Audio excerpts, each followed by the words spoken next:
ఇవన్నీ మనకు అర్థం చేసుకోవడానికి ఇప్పటి వరకు కంపెనీలు వర్కర్లను ఇష్టం వచ్చినట్లు వాడుకునేవి. ఇక నుండి అది కష్టమవుతుంది. మన జీతం పెరుగుతుంది, మన సేఫ్టీ పెరుగుతుంది, మన భవిష్యత్తు సురక్షితం కాబోతుంది.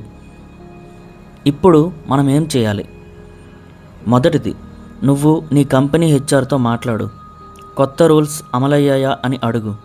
రెండవది, నీ జీతం స్లిప్ చెక్ చేసుకో. బేసిక్ 50% ఉందా అని చెక్ చేసుకోవాలి. మూడోది, ఓవర్ టైం చేస్తే ఖచ్చితంగా రెట్టింపు డబ్బు అడగాల్సిందే. నాలుగవది, సేఫ్టీ లేకపోతే కంప్లైంట్ చెయ్యు. ఇప్పుడు లేబర్ డిపార్ట్మెంట్ ఆన్లైన్లో ఫిర్యాదు చేసుకోవచ్చు. 5 సంవత్సరాలు పూర్తయ్యాక నామినీ ఫారం ఫిల్ చేయాలి. రిటైర్మెంట్ సమయంలో గ్రాట్యుటీ క్యాలిక్యులేషన్ సరిగ్గా ఉందా అని హెచ్ఆర్తో ఖచ్చితంగా చెక్ చేయించుకోవాలి.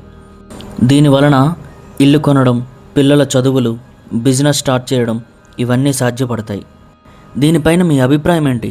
కిందన కామెంట్లో చెప్పండి. అలాగే వీడియో నచ్చితే ఖచ్చితంగా లైక్ చేసి ఛానల్ని సబ్స్క్రైబ్ చేసుకోవడం మాత్రం మర్చిపోవద్దు. Thank you.